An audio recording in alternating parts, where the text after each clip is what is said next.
Rural development से पहले हमने जो चैप्टर किया है एम्प्लॉयमेंट किया है और ह्यूमन कैपिटल डेवलपमेंट किया है, राइट। तो इस रूरल डेवलपमेंट के चैप्टर में हमें ज्यादा टाइम डिवोट नहीं करना पड़ेगा क्योंकि हमने अभी इसके पहले जो चैप्टर्स कवर अप किए हैं वो इसी की प्रॉब्लम से रिलेटेड थे। समझ पा रहे हो आप? रूरल डेवलपमेंट का मतलब क्या हुआ, कहीं ना कहीं गांवों और शहरों के बीच में जो गैप है, जो फैसिलिटीज का गैप है, जो रूरल डेवलपमेंट का गैप है वो क्या है, रूरल और अर्बन में क्या मिसमैच है, फैसिलिटीज का मिसमैच है, एजुकेशन का मिसमैच है, लिविंग स्टैंडर्ड का मिसमैच है, ट्रांसपोर्टेशन नहीं है, कम है और फैसिलिटीज नहीं है। तो उन दोनों के बीच में डेवलपमेंट, इसीलिए हम लोग क्या पढ़ रहे हैं, रूरल डेवलपमेंट, न कि हमारा चैप्टर क्या है, अर्बन डेवलपमेंट। यहाँ बात समझ आती है आपको? सबसे पहले नेक्स्ट पेज पे देखो आप, 138 पेज पे क्या लिखा हुआ है, इसका मैं बैकग्राउंड पढ़ रहा हूँ, मीनिंग, रूरल डेवलपमेंट मीनिंग पढ़े इसको। Rural development is a comprehensive term. It focuses on action for the development of area that are lagging behind in the overall development of the village's economy. Although there is decline in the contribution of agriculture sector, जो हमने last chapter में पढ़ा है, क्या primary sector का contribution घटता जा रहा है, प्राइमरी सेक्टर से लोग मूव ऑन कर रहे हैं, लोग माइग्रेट कर रहे हैं, लोग एग्रीकल्चर पे टाइम नहीं डिवोट कर रहे, है ना। Population dependent on agriculture sector will has not exhibited too much decline. One of the major reason of decline in the contribution of agriculture GDP is fall in the public investment in agriculture since 1991. हमने एक chapter पढ़ा था LPG, liberalisation, privatisation, globalisation. उसमें हम देख रहे थे किस तरीके से गवर्नमेंट ऑफ इंडिया ने मॉडर्नाइजेशन कॉन्सेप्ट को जब से अडॉप्ट किया है, जब से लिबरलाइजेशन लिया है, ग्लोबलाइजेशन लिया है, तब से लोग इंडस्ट्रियल की तरफ ज्यादा भाग रहे rather than devoting time in the agriculture sector. तो लेकिन ऐसा तो हम नहीं कर सकते कि रूरल सेक्टर को हम अलोन छोड़ दें, है ना। रूरल सेक्टर में भी हमें क्या सेटअप करना है, वहां भी फैक्ट्री देनी है, वहां भी एम्प्लॉयमेंट देना है, वहां के लोगों को भी देखना है, वहां के लोगों को भी घर देना है। तो ये सारी प्रॉब्लम हमारे पास इस चैप्टर में है। तो फटाफट हम लोग आ जाते हैं किस पे, देखो 4.6.1 चैलेंजेस और की issues of rural development.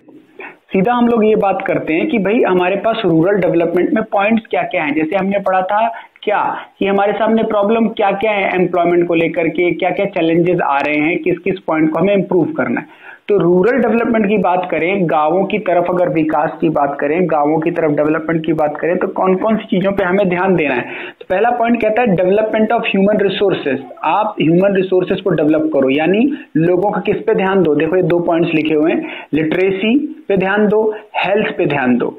Literacy का मतलब दोनों, फीमेल एजुकेशन, मेल एजुकेशन। अब मेल एजुकेशन तो रेशो ठीक है, लेकिन फीमेल एजुकेशन अभी भी बहुत ही मिसमैच है, नहीं। हेल्थ में ध्यान देना पड़ेगा। अब हेल्थ में क्या, पब्लिक सेक्टर के लिए, जैसे मैंने बताया था कि कई स्टेट ऐसे हैं जहां पे एक डॉक्टर का रेशो कई पेशेंट के ऊपर है, यानी एक डॉक्टर मल्टीपल पेशेंट को देख पा रहा है, यानी एक ऑप्टिमम मिसमैच है।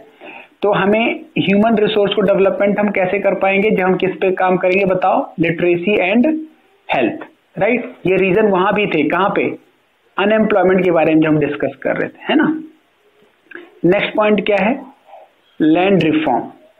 लैंड रिफॉर्म का मतलब क्या लिखा हुआ है, देखो, land reform are very urgently required because land is very strategic in rural development. Land reform को हम कैसे पूरा कर सकते हैं, जब हम किसमें करेंगे, इंप्रूवमेंट एग्रीकल्चर प्रोडक्टिविटी में करेंगे। एबॉलिशन किसका करेंगे, जो मिचौली हैं, मिडलमैन है, जो किसानों से पैसे लूट रहे हैं। जैसे कि मान लो गवर्नमेंट जो है किसानों को पैसा देना चाहती है, फार्मर्स को पैसे देना चाहती है, अगर वो इंटरमीडिएट के थ्रू देगी गवर्नमेंट, तो राजीव गांधी ने बोला था, when Rajiv Gandhi was finance minister, उन्होंने कहा था कि if government send 1 rupee to the farmer, ultimately farmer receive 0.2 paisa, यानी 20 पैसे उनको मिलते हैं। 80 पैसे कहां चले जाते हैं, इंटरमीडिएट में चले जाते हैं, ठीक है ना। और हमें क्या करना पड़ेगा, protection of rights of tiller and soil, जो उनके राइट्स हैं, जो किसानों के राइट्स हैं और जो उनको मिट्टी को लेकर के राइट है, जो उन फार्मर्स को हक है, वो दिया जाए। एलिमिनेटिंग एक्सप्लोटेशन ऑफ कल्टीवेटर्स, जो कल्टीवेटर्स है उनको क्या नुकसान हो रहा है, उनको डिपेंड होना पड़ रहा है किस पे, जो लैंडर्स है, जो उनको पैसे दे रहे हैं, है ना। इसीलिए आजकल सुसाइड बढ़ रहे हैं, नंबर ऑफ केसेस सुसाइड के बढ़ रहे हैं in the farmer sector. Farmer को एक तरीके से आप लोन देते हो और इतना प्रेशराइज करते हो, उनकी एग्रीकल्चर वेदर पे डिपेंड है, वेदर ठीक नहीं है तो फिर उनको इतना ज्यादा प्रेशराइज किया जाता है कि यू हैव टू पे बाय सेलिंग योर हाउस, है ना। तो इस पे हमें ध्यान देना है, यहां तक क्लियर? डेवलपमेंट फॉर इंफ्रास्ट्रक्चर क्या कहता है? Infrastructure includes those facility which are important to increase overall production. Infrastructure का मतलब क्या हुआ? बैंकिंग को इंप्रूव करो, इंश्योरेंस सेक्टर को इंप्रूव करो, उनकी ट्रांसपोर्टेशन सिस्टम को इंप्रूव करो, ताकि एक फार्मर जो किसी भी कोने में फार्मिंग कर रहा है वो देश के कोने कोने में अपनी हार्वेस्ट को लोगों तक पहुंचाए, है ना? तो इसमें क्या क्या चीजें आएंगी देखो, as we have discuss, electricity को इंप्रूव कीजिए, इरिगेशन फैसिलिटी बढ़ाइए, ट्रांसपोर्टेशन फैसिलिटी को बढ़ाइए, क्रेडिट मार्केटिंग को बढ़ाइए, ट्रांसपोर्ट फैसिलिटी उनको दीजिए, एग्रीकल्चर रिसर्च में पैसा दीजिए, और फिर लास्ट में क्या आ गया, दैट इज वेरी इंपॉर्टेंट, बताओ, इंफॉर्मेशन। नेक्स्ट पॉइंट हमारे पास कहता है एलिवेशन ऑफ पॉवर्टी। ये क्या है? 1/3 ऑफ रूरल इंडिया, देखो कितना इंपॉर्टेंट डेटा है, 1/3 of rural India still lives in abject poverty. That is why we would like to see a developed rural India. अभी भी क्या है, 1/3 लोग कहाँ रह रहे हैं? पॉवर्टी से भी बुरी हालत में रह रहे हैं। तो इसीलिए हमें रूरल एरिया का डेवलपमेंट करना बहुत जरूरी है। Special measure for elevation of poverty must be undertaken. Efforts should be made to bring about significant improvement in the living condition of weaker section of population. Emphasis should be laid to access of productive employment opportunity. Right? ये सब चीजों पे हमें ध्यान देना पड़ेगा। Clear यहां तक? नेक्स्ट पॉइंट हमारा कहता है जगह जगह जाओ, लोगों से बातें करो, उनकी प्रॉब्लम्स को समझो। दैट इज वाई लोकेलिटी पे आप फोकस करो। जैसा मैंने बार बार बोला है कि हम बेस को नहीं देखते, हम डेस्टिनेशन पे बात करते हैं। We need to recognise and then develop productive resources of each locality so that available resources can be utilised to the optimum. Opportunity of investment and employment in farm areas and non-farm areas such as food processing can be enhanced, and better and affordable access of healthcare, sanitation facility at workplace and home should be provided along with education for all rural development. यानी locality की जो problems है, locality में लोग क्या क्या face कर रहे हैं। गांव में देखा जाए तो 10 किलोमीटर दूर है, बच्चों को स्कूल के लिए नियर उनके स्कूल नहीं है, हॉस्पिटल उनसे 20 किलोमीटर दूर है ना, उनको कोई फैसिलिटी चाहिए तो उनको पूरा एक दिन डिवोट करना पड़ता है, ठीक है ना। तो ये सारी प्रॉब्लम हमारे रूरल इंडिया में आ रही हैं। जब तक हम इन बेसिक प्रॉब्लम को नहीं इंप्रूव करेंगे हम रूरल को डेवलप नहीं मान सकते, और ये माइग्रेशन की प्रॉब्लम, अनएम्प्लॉयमेंट की प्रॉब्लम, पॉवर्टी की प्रॉब्लम ये चलती ही रहेगी, और ये जो गैप है of rich people, middle people and lower class, ये बना रहेगा। क्लियर? नेक्स्ट हमारे पास क्या है, देखो, classification of rural credit need. अब हमें क्या देखना है कि हम जैसे फार्मर्स को पैसे देना चाहते हैं, हम उसको असिस्टेंस देना चाहते हैं, फाइनेंशियल असिस्टेंस प्रोवाइड करना चाहते हैं, तो हम कैसे देंगे उनको? जब हम उनको जरूरत में पड़ने के लिए उनको फाइनेंशियल नीड्स को पूरा करें। अब क्रेडिट नीड्स ऑफ फार्मर्स कितनी क्लासिफिकेशन की है? एक तो टाइम के हिसाब से, पर्पस के हिसाब से। टाइम के हिसाब से क्या हो सकता है, हमें पता है कि फार्मर्स डिपेंड है वेदर पे। वेदर जो है हमारे इंडिया में 2 टाइप की फसल होती है, रबी और खरीफ की फसल, कुछ सर्दियों में कुछ गर्मियों में, और हमारे पास सीजन के हिसाब से काम होता है। तो सीजन के हिसाब से फार्मर को पैसे चाहिए। क्रेडिट कैसे चाहिए? दूसरा कह रहा है पर्पस के हिसाब से। पर्पस कई हो सकते हैं, उसके घर में फंक्शन है, उसको इंडस्ट्रियलाइजेशन करना है, उसको अपना कुछ फैक्ट्री लेना है, उसको मशीन लेनी है, तो पर्पस के हिसाब से भी हमारे फार्मर्स को पैसा चाहिए, राइट। अब देखो, अकॉर्डिंग टू टाइम हमें किस टाइप के लोन्स की जरूरत है। तो टाइम के हिसाब से शॉर्ट टर्म लोन चाहिए, मीडियम टर्म और लॉन्ग टर्म चाहिए। शॉर्ट टर्म में कौन सी नीड पूरी करना चाहता है वो? It is credit required to meet short term need. Short term needs में क्या आ सकती है भाई? उसको फर्टिलाइजर लेने हैं, उसको ट्रैक्टर लेना है, उसको लेबर चाहिए टेम्परेरी, और ये पीरियड कितना हो सकता है? ये 6 मंथ टू 15 मंथ का हो सकता है, यानी मैक्सिमम 1 ईयर का हो सकता है। क्या चाहिए उसको? It is required to buy, उसको सीड्स चाहिए, टूल्स चाहिए, मैनर चाहिए एंड फर्टिलाइजर्स चाहिए। क्लियर? मीडियम टर्म में क्या है? थोड़ा सा पीरियड बढ़ा दो, आप थोड़ा सा उसका पीरियड बढ़ा दो, 15 to 5 ईयर्स कर दो। क्या चाहिए इसमें? इसको मशीन चाहिए, इक्विपमेंट चाहिए, डिगिंग वेल चाहिए, कंस्ट्रक्शन कैटल सेट्स चाहिए, ताकि वो उसको लॉन्ग टाइम तक यूज करे और अपनी फार्मिंग में यूज करके उसको रिपे कर सके। लॉन्ग टर्म की बात करें तो उसको 5 से 20 साल के लिए चाहिए, और उसमें उसको ट्रैक्टर लेना है जिसकी लाइफ 20 से 25 साल होती है, वो आराम से EMI में पे कर सके। लैंड चाहिए उसको, हैवी मशीन चाहिए जो उसके पास अफोर्ड करने का अभी पैसे नहीं है, इसलिए वो आपसे क्या चाहता है? असिस्टेंस चाहता है। अब हम बात करते हैं कि पर्पस के हिसाब से क्या हो सकता है। पर्पस उसके 2 ही हैं, या तो डायरेक्टली उसका प्रोडक्शन या डायरेक्टली उसका अनप्रोडक्टिव पर्पस।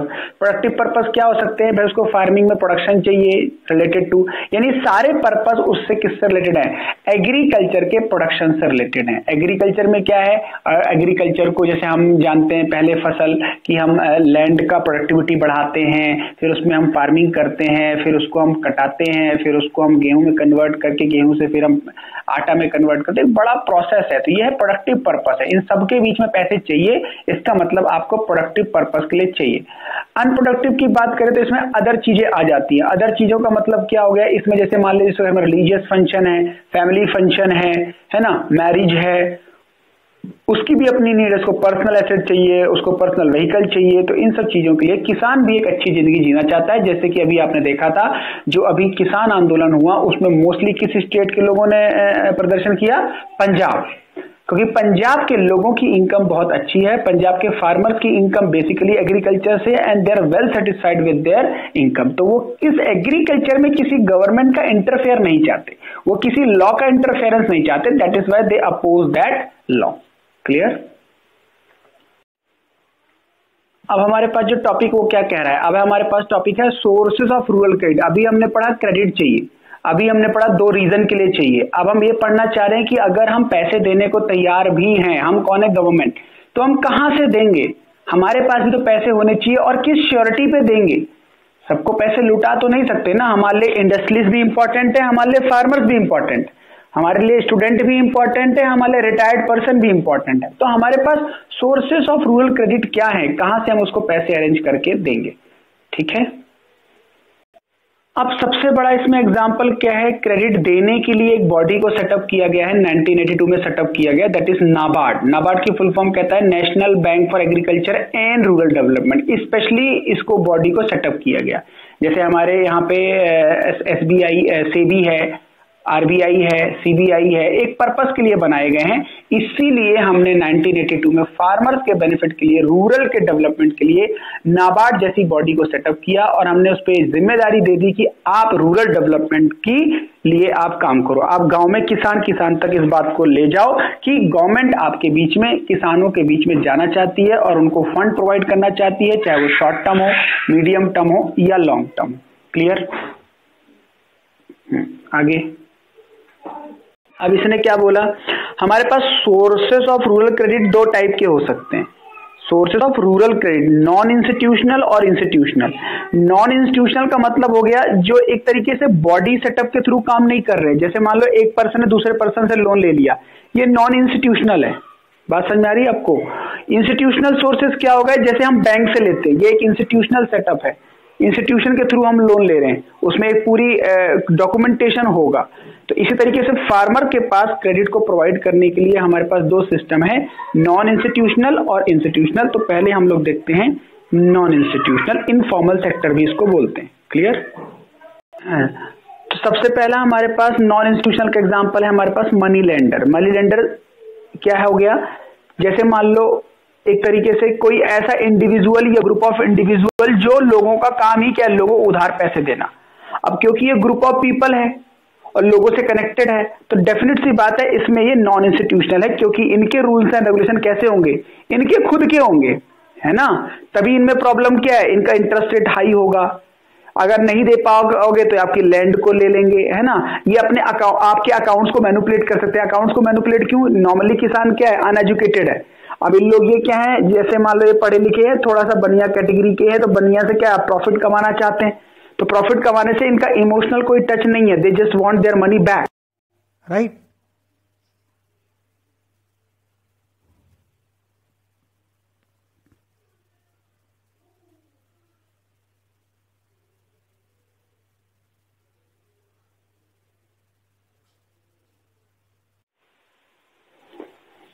तो फर्स्ट पॉइंट समझ में आ गया आपको, लैंडलॉर्ड का पंगा, सॉरी मनी लेंडर्स का इशू।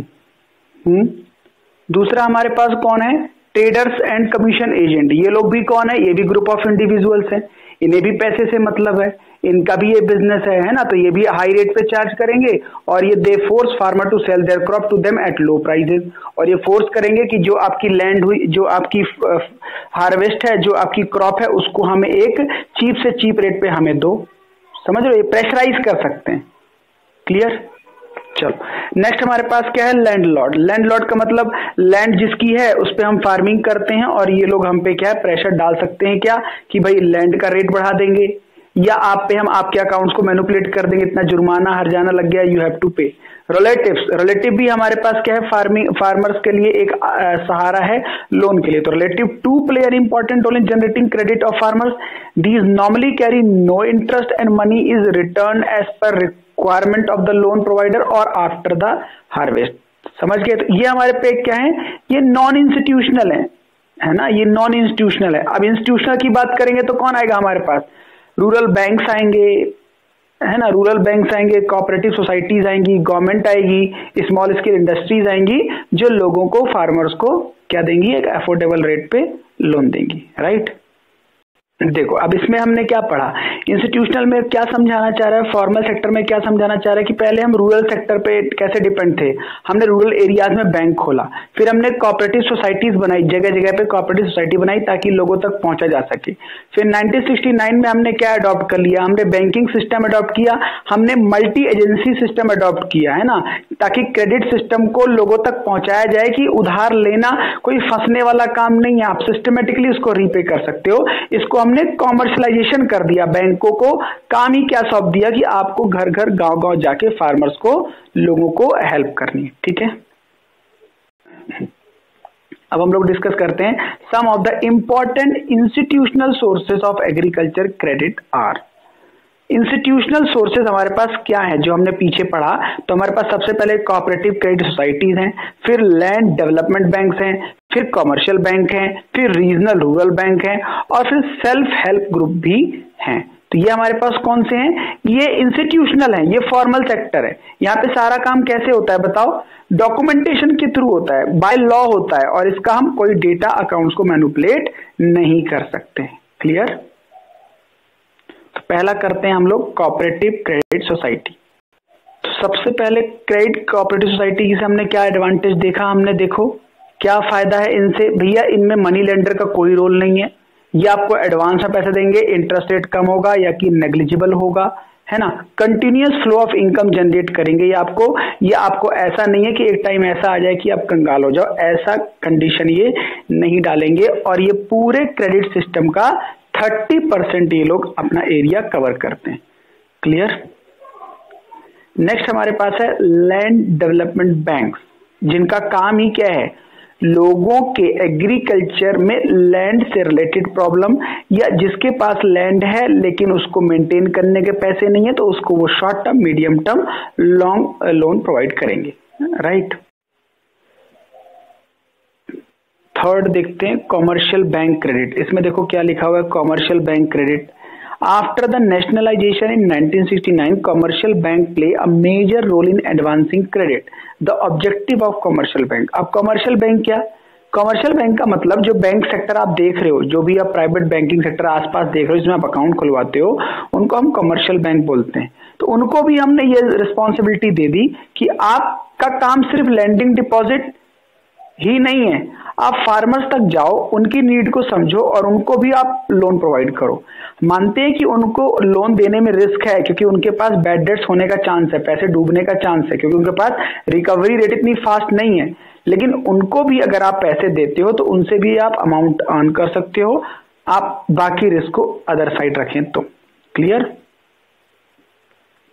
फोर्थ पॉइंट देखो, रीजनल रूरल बैंक। अब ये रीजनल रूरल बैंक क्या है, गांव गांव में जो रीजनल हैं, जो छोटे छोटे गांव है, वहां पे उसी एरिया तक के बैंक बनाए गए। जैसे एसबीआई जो बैंक है, इलाहाबाद बैंक है, इंडियन बैंक है, कैनरा बैंक है, ये नेशनलाइज बैंक है, ये रीजनल बैंक नहीं है। इनकी फिर ब्रांचेस अदर इंडिया में है, अदर पार्ट ऑफ इंडिया में। लेकिन रीजनल रूरल बैंक क्या होते हैं, जो सिर्फ गांव में ही देखने को आपको मिलेंगे, जैसे शारदा ग्रामीण बैंक, मध्यांचल बैंक। ये कहीं ना कहीं बड़े बैंक की ही ब्रांचेस है, लेकिन ये सिर्फ कहाँ देखने को मिलेंगे आपको, रूरल एरियाज में। ये भी किसका काम कर रहे हैं, एडवांसिंग ऑफ लोन का। क्लियर? नेक्स्ट हमारे पास आता है सेल्फ हेल्प ग्रुप। तो सेल्फ हेल्प ग्रुप का मतलब समझे आप, सेल्फ हेल्प ग्रुप का मतलब क्या है, अपनी ही एक सोसाइटी बना लेना। जैसे मैं फार्मर हूं तो हमने 10 लोगों का ग्रुप बनाया, हमने 20 लोगों का ग्रुप बनाया, तो ये सेल्फ ग्रुप हो गया कि हम आपस में ही क्या करेंगे, फंड का अरेंजमेंट करेंगे, चाहे वो माइक्रो लेवल पे हो, मैक्रो लेवल पे हो, रीजनल लेवल पे हो या स्टेट वाइज हो। समझिए आप, तो ये सेल्फ हेल्प ग्रुप आएगा। क्लियर? जो मेंबर्स के तरीके से एक दूसरे मेंबर की हेल्प की जाएगी। क्लियर? नाबार्ड का डिस्कशन करते हैं नेक्स्ट पेज पे। नाबार्ड का जैसा कि हमने पढ़ लिया कि नाबार्ड स्पेशली सेटअप किया गया है एग्रीकल्चर को बढ़ावा देने के लिए, रूरल डेवलपमेंट को पॉइंट आउट करने के लिए। नाबार्ड को कब स्टेप किया? 1982 में। क्या काम है इसका? देखो ये इंपॉर्टेंट है।